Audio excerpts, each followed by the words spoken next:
the last class we looked at how deuteration helps to improve the sensitivity and resolution, and we saw this example of this 30 kilodalton protein where the HSQC gets much better resolved than when it is not deuterated. So, now let us look at different schemes which we need for deuteration, which is shown here. So, for example, you can do like we did for selective N15 labeling, you can have uniform deuteration. So, when you say uniform deuteration, we use the word per deuteration. So, what do we do in uniform deuteration? We replace all the non-exchangeable hydrogens with 2H. So, that is the key here. The key here is all of them, not just a few of them, all the non-exchangeable, remember this is a key word here, are replaced with deuteration or deuterium. Now, when is this required? As I mentioned, this is required when the protein is 25, 30 onwards, we do this. So, this is 100% deuteration. But sometimes you may not want to do 100% deuteration because your protein may not be that big, number 1. Number 2 is that when you replace proton with deuterium, remember we lose these protons, there are no protons in the protein now. So, when there are no protons in the protein, the experiments like NOESY will have a problem, because remember NOESY I showed you earlier, we saw in the 2D part, the 2D NOESY, and we will see 3D as NOESY as well. All they rely on is hydrogen to hydrogen proximity, distance. But if there are no hydrogens in the molecule, then how do I get the distance information at all? So, therefore, if you completely replace a proton with deuterium, you cannot have the structural information, the proximity information or the distance information which comes from the NOESY experiment.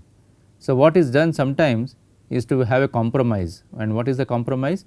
You do not directly label, you do not label 100% with deuterium, or you do not replace 100% with deuterium, you label roughly 50% or 75%, and that is sufficient to get enough hydrogens back, because this is now randomly done. Randomly means fraction, this is not like systematically removing only a certain type of hydrogen, we are replacing all hydrogens randomly with deuterium. So, there will be some hydrogens which are left without replacement, and they will be useful for NOESY, because in NOESY remember again we read critically the hydrogens. Okay. So, this is typically done if the protein is not very big, but not small as well, that means somewhere around 20 kilodaltons. It can also be done for larger proteins if you want to solve the structure with NOESY.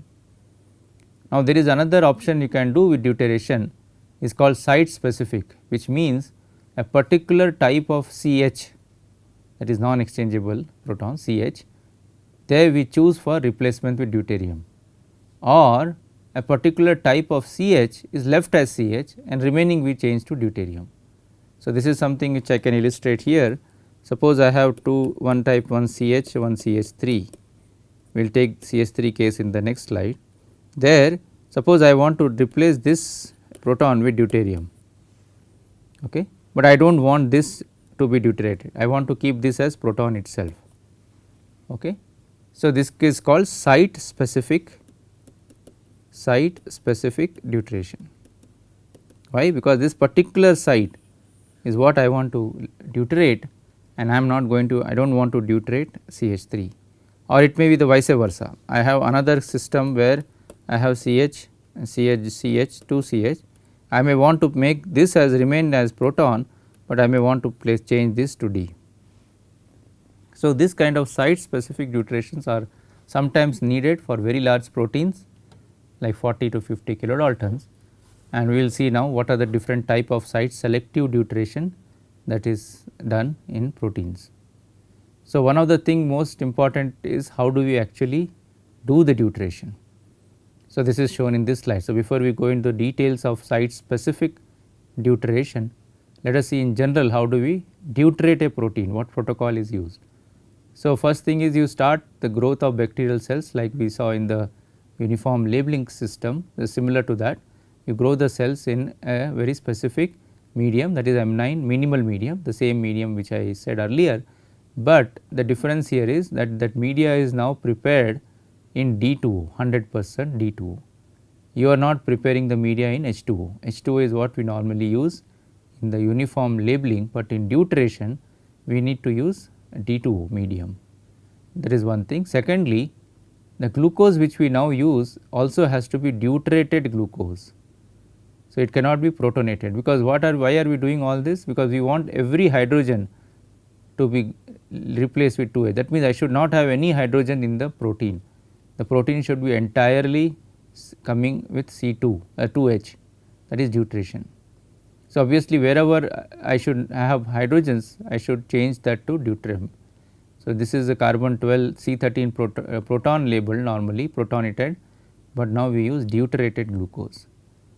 Now, the one problem with this is, suppose I directly start growing my cells in the 100% D2O media with this glucose, it will not grow so well. Why? Because bacteria needs to adapt or need to evolve to grow in the D2O medium. So, it has to be slowly acclimatized, slowly it has to be made adapted to the medium. So, what we do normally is, we do not directly take 100% D2O, we take slightly increasing percentage of D2O. So, initially we grow the bacteria in 30% glucose, then make it 50%, 80%, then finally grow it in 100%. So, the initial bacterial cultures are not directly grown in the 100%, because it may not be used to that medium. Remember, D2O is not simple, it is a, if for example, human beings cannot drink or grow in this medium, it is very poisonous, it is dangerous, but bacteria can somehow survive, they get adapted very well compared to humans. So, therefore, they can grow in D2O not so rapidly, but at the same time it can still manage. So, how do we help it to manage? We slowly increase the percentage of D2O, so that it goes up, and then finally when it is 100% D2O, it can grow, and then the entire bacteria now takes up this from the medium. So, there is no hydrogen in the medium. So, if you see here, whatever carbon glucose we are using has 2H. So, there is no hydrogen here, proton here, and there is no hydrogen or proton here. So, everything is deuterated.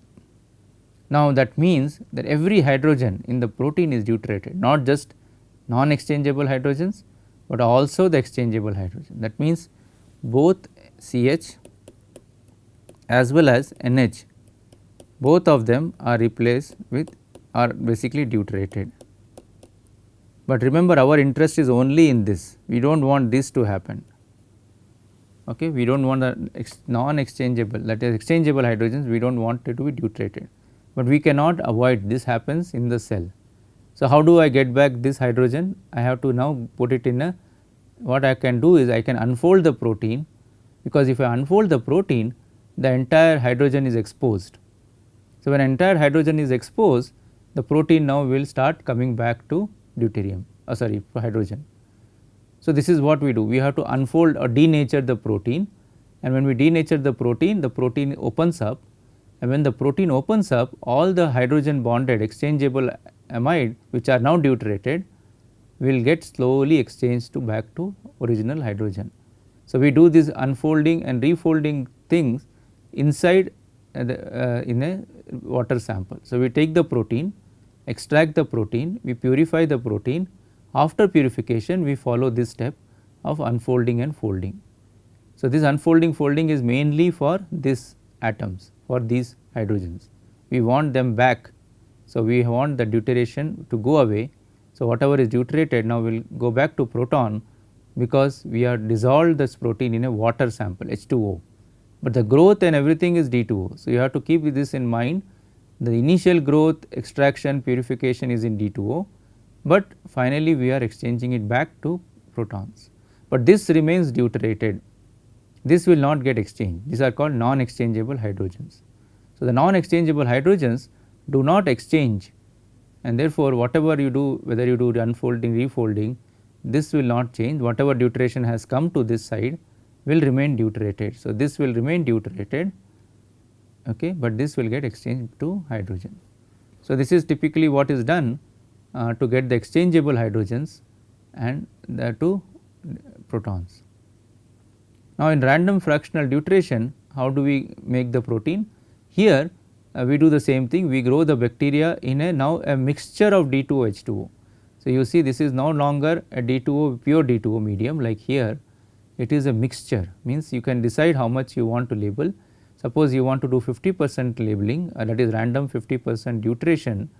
What do you mean by 50%? Means 50% of these hydrogens randomly are deuterated. So, if you want that kind of a deuteration, you grow this bacterial culture, let us say little higher percentage, not in 50%, you can grow it in 70-75%, and the remaining 25% will be water and 75% will be D2O.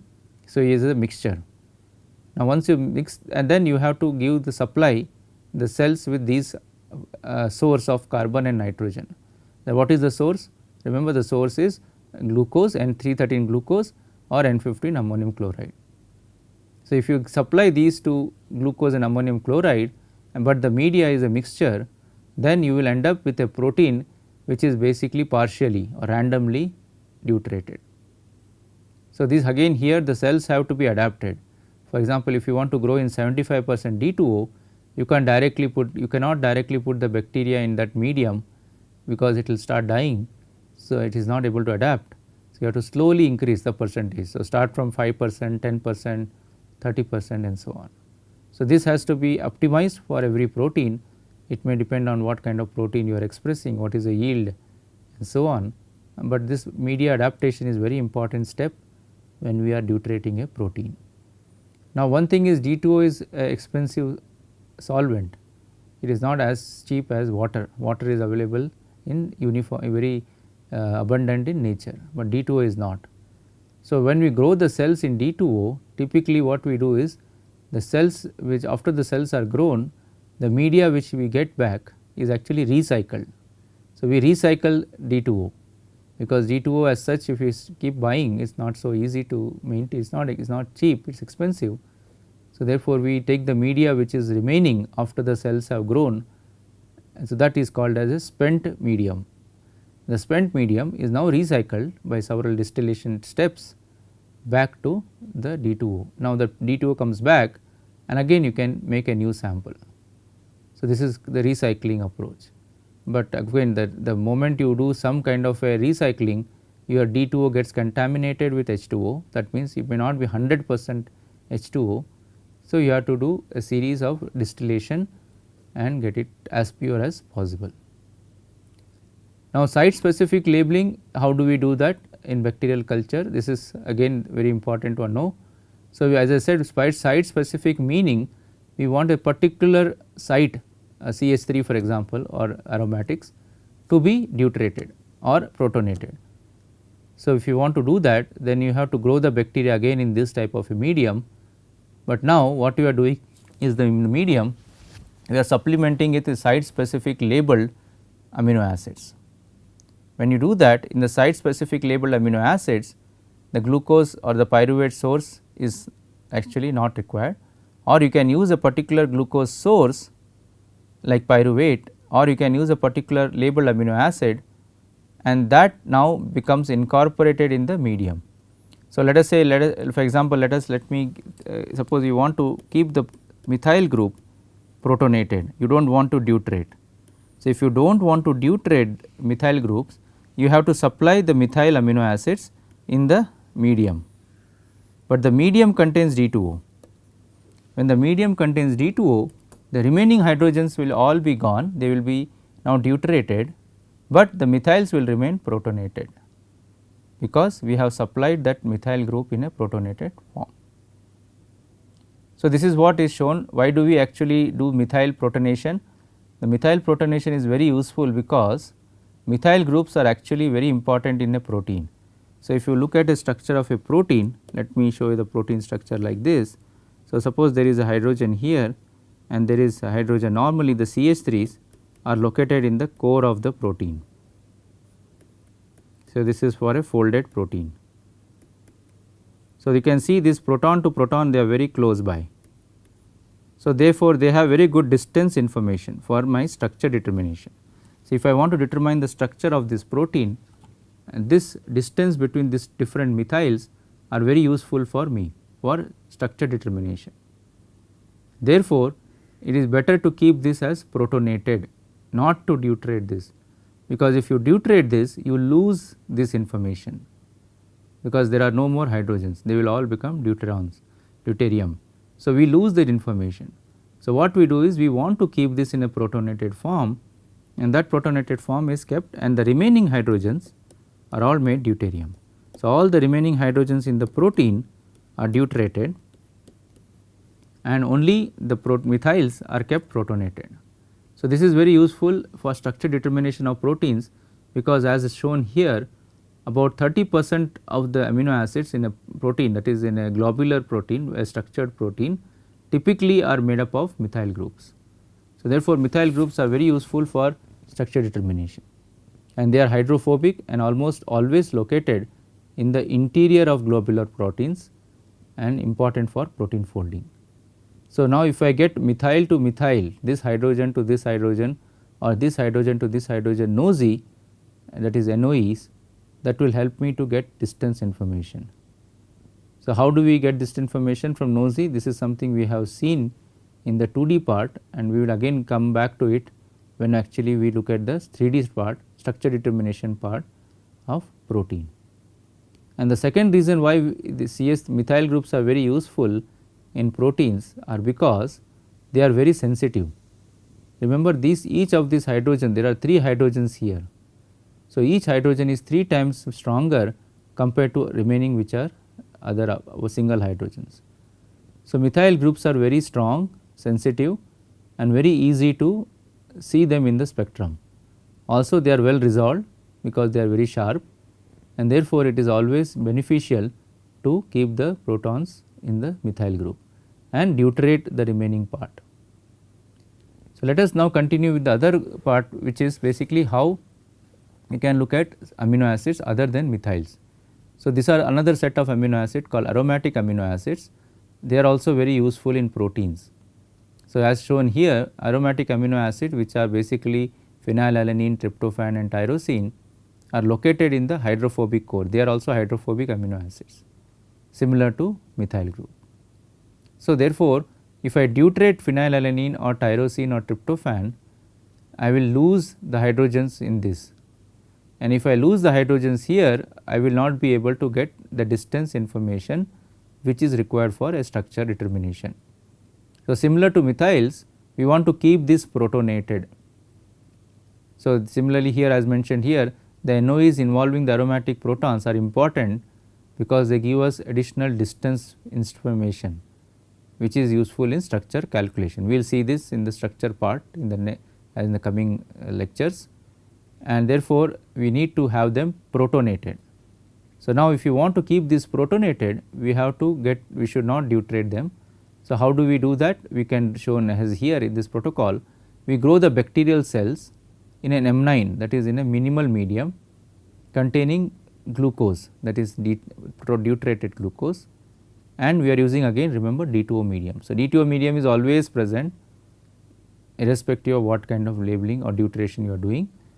Now, what do we do then? How do we get this only in the protonated form? For that, we use this particular amino acid, particular precursor. What is this precursor called? Shikimic acid. So, if you use a protonated shikimic acid, means proton labeled, means there is no deuterium here, it is a metabolic precursor, means it gives rise to amino acid. So, amino acids all come from shikimic acid pathway. This is something which you can actually see in that slide, which earlier in previous lectures I had shown for the biosynthetic pathway, and also is available in many biochemistry textbook. So, aromatic amino acids which come from the shikimic acid pathway, you supply shikimic acid in the medium, and that gets converted to aromatic amino acid. But now, because it is protonated, the aromatic acid now completely get protonated. So, that means you keep this hydrogen on the aromatic amino acids, whereas the remaining hydrogens in the protein are deuterated, including methyls, because remember here we are not doing methyl protonation, we are doing aromatic acid protonation. So, methyls will get deuterated, or all other hydrogens may get deuterated, because we are using deuterated glucose and D2O media. But only the aromatic amino acids remain protonated because of adding this particular metabolic precursor to the medium. So, this is how selective isotope deuteration is done for aromatic and methyls. So, let us move on to the next isotope labeling scheme, which is applicable very specifically to dimers. So, this is an example of a homodimer. So, remember what are dimers? Dimers I showed you in the very beginning for protein structure in the second part of this course when we started, where we looked at there are different structures of protein. One is called of course, one is primary, secondary, tertiary structure, but when it comes to quaternary structures also we have different categories. We had this IDPs unlabeled as intrinsically disordered proteins, and we had these dimers and trimers and quaternary structures. So, in dimer what happens is you have two proteins, I mean the same protein homodimer, the same protein now exists in two form in a dimer form. So, A and B are actually the same protein, or it could be a heterodimer. Heterodimer could be A and B are different proteins. But suppose let us say A and B are the same protein, that is a homodimer. Now, how do I get the structure of this complex? This is called a complex. So, for that I need to get the information of distance between the hydrogens from one protein to another protein, and this is very important in a dimer problem. In dimers we need to know how the interface means how this where the two molecules are interacting, how that interface looks in 3 dimensions.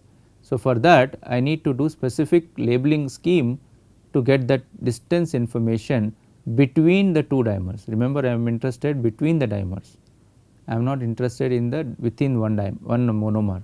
Within one monomer anyway I can use standard labeling schemes, but now I want to get distance between the dimers. How should I get? So, the problem here now is that there is a exact symmetry. Okay. So, when there is a symmetry in this molecule in the dimer, you cannot distinguish the signal of this side from the signal of this molecule, because both are the same protein. The only thing is they are dimer. So, that is a big problem in NMR, is that the number of signals which come will be now 2 times, one coming from A and another coming again from A. So, let me write this reaction. So, what is happening is 2 molecules of A are actually forming a dimer 2A or A2. So, this is a homodimer, okay, because both are the same molecule. So, in a homodimer the number of signals which you get are basically 2 times the signal of each of the molecules. Now, not only that, this homodimer, if it has a symmetry axis which normally is present, then the signals of this side cannot be separated or distinguished as signals from this side. Both will have the same signal and therefore, it will double. So, how do I distinguish or how do I segregate or separate or discriminate between this protons and these protons? Because if I cannot segregate, then I will not be able to separate them. So, for that what we do, we use this idea that you do grow the cells, you grow one unlabeled protein, that is completely unlabeled normal standard protein, and a second batch you make 2 batches. So, I can write this here, you make batch 1 unlabeled protein, and batch 2 we make it labeled. Okay, and labeled means uniform labeling. It can be uniform or so on, or it can also be site specific labeled. So, we make 2 samples, one sample is unlabeled of this protein and second sample is labeled. Now, what we do is we mix the 2. So, when you mix the 2, then you will have one set of protein which are unlabeled and another molecules which are labeled, they will join together, and now this will look like this, labeled unlabeled pair. Why does this happen? Because unlabeled from this batch, if I mix with label of equal amount 50-50 or 1:1, they will start mixing with each other randomly. Okay, because this dynamic this dimer has to be is not, so you can see there is a equilibrium here. So, it is not that it is sticking tightly, they can be separated. So, and when you mix the 2, basically batch 1 and batch 2, which are one is unlabeled set of samples, another is labeled set. The unlabeled molecules will combine with labeled, because everything can, any A can combine with any A, randomly, and you will start seeing this pair in the sample. I mean this pair will be there in the sample. Of course, you will also have unlabeled combination, label combination, and so on. That is also possible, but this combination also will be there in the system. In fact, this will be much more populated compared to labeled or unlabeled combination. So, therefore, that kind of a mixture is prepared. Okay. So, this is what is done here. This is done by labeling one of the domains or one sample and keeping the other unlabeled. And then we use a specific set of NMR experiment, which we cannot go into detail, but this is just for your information. A specific set of NMR experiments are used, which are then helpful and exploit this kind of a labeling.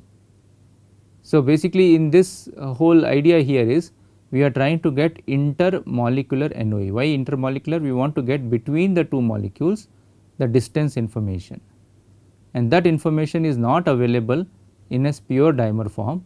So, I need to make a special sample in which I mix unlabeled batch one batch or one set of sample prepared in unlabeled form with one which I have prepared in the labeled form, and when I mix these two, I will end up with getting what is called a heterogeneous dimer, because this is no longer a homogeneous. They are not the same. They are two different molecules now, because one is labeled, another is unlabeled. So, by doing this, I am able to now make this dimer exactly not same, they are now different, and now I should be able to do some special experiments in NMR to distinguish these two, because the sample now helps me to do that. The sample helps me to separate the two, and then the special experiments which we do are called isotope labeled experiment. So, let us see what are those isotope labeled experiments. These are shown here. So, we basically how do we make the sample? First we mix equimolar ratio of the two monomers in any combination. So, I can take unlabeled monomer, one monomer can be unlabeled or labeled, second monomer will be unlabeled. That means, second monomer means two batches, the same monomer is mixed. Similarly, I can have one, suppose these two are not same, I can take one in labeled, unlabeled, or I can do the other one in unlabeled form, take one in labeled form. Not only that, you can see here, I can mix them in different combinations. I can make N15 labeled protein of one monomer, mix it with deuterated form of the second monomer, or I can take only C13 labeled of one monomer and mix it with N15 part of the second monomer. So, basically this side and this side are different batches, means I make a separate sample like this one monomer, I make a separate sample like this another monomer, and I mix the two. Similarly, if you want to make the third combination here, I make a separate sample, separate batch like this sample which is C13 labeled, but otherwise it is N14, and I make a separate batch here and I mix the two. So, when I do that, I will get a combination in which one monomer is this kind of labeling, the second monomer is this. Now, with these kind of samples, we can do this what is called isotope filtered experiment and get the NOEs between the molecules. So, we are now getting inter and intramolecular NOE. Okay. So, we will not go into details of these two this labeling scheme, but the suffice here is to say that for dimers or heterodimers or homodimers, we need to make different labeled samples of the monomer and mix them, and once you mix them, then you have special NMR experiments which can be used. So, I would recommend you to go through this article in this journal, and that will give you much more details of how these experiments are performed on these different labeled samples. Okay. So, now this is basically the above samples need to be mixed. Now, what happens is sometimes these two cannot be separated easily, because they may be very tightly be bound to each other. If they are tightly bound to each other, then you cannot separate and get a combination like this. Here I have assumed that they are easily breakable, but that may not be the case every time. So, how do you solve in such cases? What you do is, as shown here, we do the same thing like we did with deuteration, we unfold the protein. Basically what we do is we can unfold, means we separate them by unfolding. How do you unfold a protein? We can add denaturants, and what are denaturants? There are urea, guanidinium hydrochloride, and so on. So, we can denature these proteins, that means these two will separate out, and then I can denature the first batch of sample, I can denature the second batch separately, then I can mix the two. So, when after denaturing when I mix, I will end up with this combination, but if I do not denature and then mix, I will not be able, because in batch 1 unlabeled would have already formed a dimer with one labeled. Similarly, in batch 2 a labeled would have already formed a dimer with labeled. So, again they will be homogeneous. To make it heterogeneous like this, I will have to denature this whole system, that is unlabeled, unfold this, then mix the two batches and refold it. How do I refold it? I just remove that urea or guanidinium hydrochloride by dialysis. So, when I do dialysis and remove them, the protein will start folding back, but now they will start combining and form heterogeneous mixtures like this. This is very specially done for those cases where the dimers are very tight or high affinity. So, this brings us to the end of the bacterial labeling. We have looked at a few isotope labeling schemes, we have not covered all of them. In the next class, we will look at how labeling is done in yeast and the cell-free synthesis. Remember, I said cell-free synthesis is today very popular because that saves a lot of money and only specifically a particular protein can be made. We will look at that in the next class.